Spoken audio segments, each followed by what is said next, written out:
बोसोरारि जथुम्मा खौसेथि बर' सुबुं आफादनि फैगौ जानुवारि दाननि 31 आरो 1 फेब्रुवारि 2026 बे सिमेन्सापुरि सानजारि नोगोराव जानो गोनां धेमाजि जिल्लानि बेनि जिथु हाबाफारि गासिबो आवगायगासिनो दं। थाम-थिम जाजोब्बाय प्राय बिनि जौस्रां पेन्डेल होन मोसाखावरिफोरनि मोसानाय प्राय 500नि बांसिन आरो भलन्टियार्स 500नि बांसिन दिन्थिफुंसालि आरो जिथु डाइनिं हल आरो डेलिगेट जिथु केम्प गासिबो जाफ्रामजोब्बाय। प्राय 95 जौखोन्दो आवगायबाय होननानै जों बुंनो हायो। जिहेतु बे मोनसे जारिमिनारि जागोन सानजारि नोगोराव खौसेथि बर' सुबुं आफादनि बे जथुम्मायाव जोंहा जिहेतु आसामाव गं 22 जिल्ला दं। बिटिसिनि बायजोआव जिल्ला आफाद दं आरो बेजों लोगोसे 120 गंनिबो बांसिन आन्सलिक कमिटि दं आरो जों आसा फारिदों बे हाबाफारियाव जोंनि डेलिगेट्सआव 5000नि बांसिन डेलिगेट्सआ बेयाव बाहागो लागोन। जों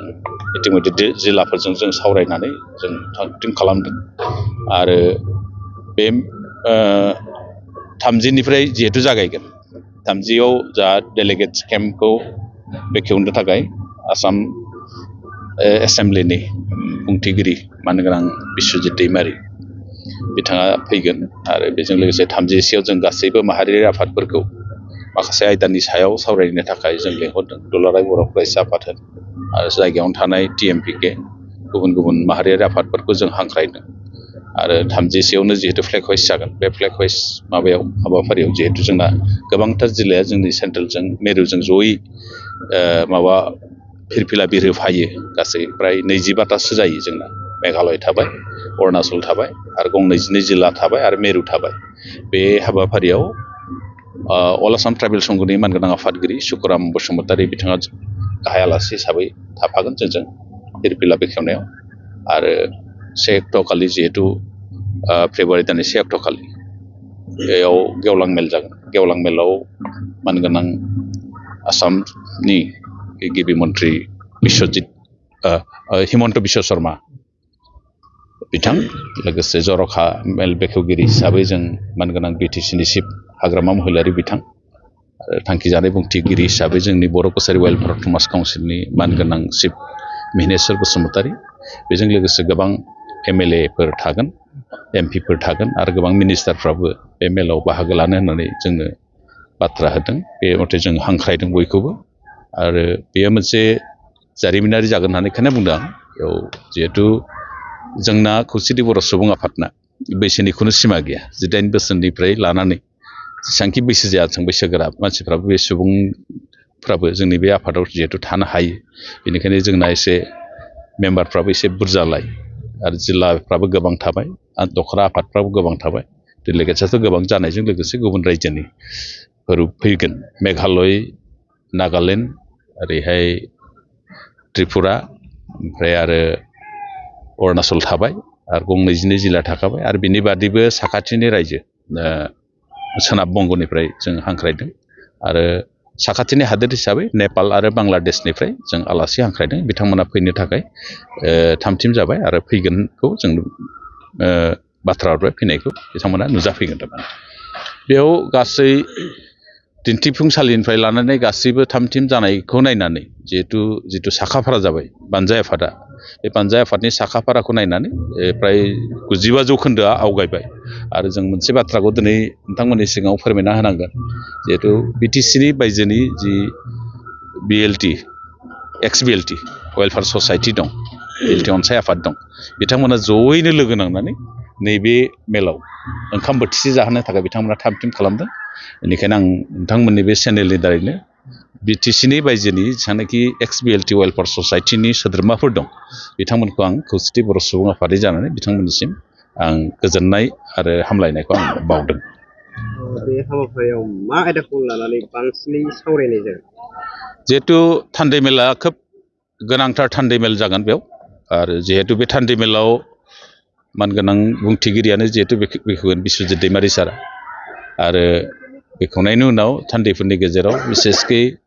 जों जिहेतु थामथि बर' गोजोन गोरोबथानि मोनसे सागानगिरि आफाद जाबाय। सागानगिरि आफाद हिसाबै थामथि बर' गोजोन गोरोबथा जिहेतु 2020 मायथाइनि 27 जानुवारियाव जानाय जि सुक्ति जादोंमोन बे सुक्तिनि जिबिलाक दफाफोर आद्रा थानाय दफाफ्रा दिनैसिम जिहेतु मावफुंजाजोबाखै माखासे गोबां आयदाफ्रा मावफुंजायाखै आरो बिसेसकै बिटिसिनि बायजोनि जिथु जेंना जि जानांगौमोन जिहेतु बिटिसिनि बायजोआव 7थासो दफा दं मावफुंनो गोनां बे 7था दफानि गेजेराव दिनैसिम मोनसेबो दफायानो मावफुंजायाखै बेफोरो सावरायजागोन जेरैहाय जों दिनै बुंनो हायो बर' कसारि वेलफेयार अट'नमास काउन्सिल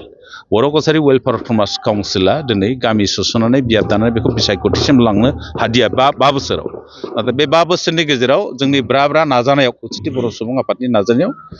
928 गं गामिखौ जों बर' कसारि वेलफेयार अट'नमास काउन्सिलाव थिसननो हाबाय आरो बेजों लोगोसे 161 गं गामि आद्रा दंबावो बेखौ थिसनगोन होननानै जोंनो बाथ्रा होदों आसाम सोरखारा आरो सनितपुर आरो बिश्वनाथ जिल्लाया जिहेतु माखासे बिटिसिआव हाबबाय आरो आद्रा माखासे थाबाय बेखौ स्र' खालामनानै बर' कसारि वेलफेयार अट'नमास काउन्सिलाव सोनाय आरो राभा हासङाव रायजो जानाय बर'फ्रा मोनसे जेंना जानानै दङ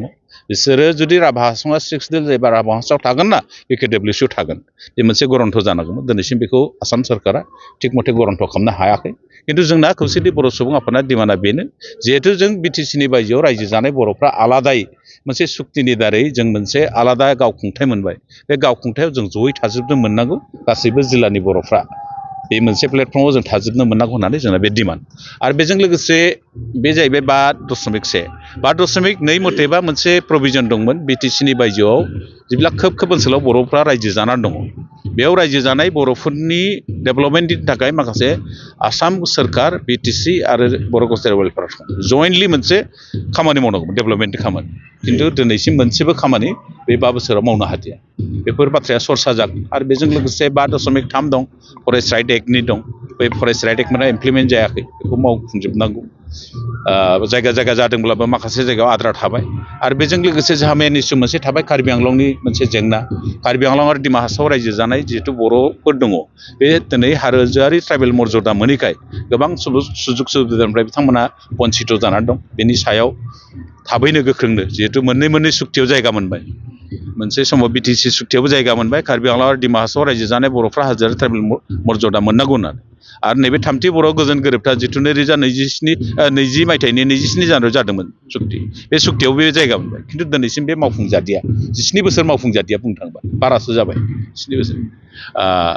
बे थाबाय आरो बेजों लोगोसे सोलोंथाइ थाबाय 6.3 जिहेतु दिनै मोनसे जोंनि थाखाय बिराद गोनो गोथो जाना दङ जिहेतु बिटिसिआ मोनसे स्ट्रं मोनसे 6 दिल बिसोरना सोलोंथाइ बिफाना बिसोरनो मोनसे आलादायै मोनसे गावसोरखौनो बे 6.3नि आधाराव फरायसालिफोरखौ लानो थाखाय बिसोरनो मोनसे अधिकार दं बिसोरहा आरो लाबायबो मोनसे आयेन बानायनानै बिसोर सोसिगोन खिन्थु बिटिसिनि बायजोनि जिथु बर' मिडियाम जिहेतु बे 6.3आव लिरनाय दंमोन दा बिटिसिआव गासैबो स्कुलफोरखौ लागोन बिटिसिनि बायजोआव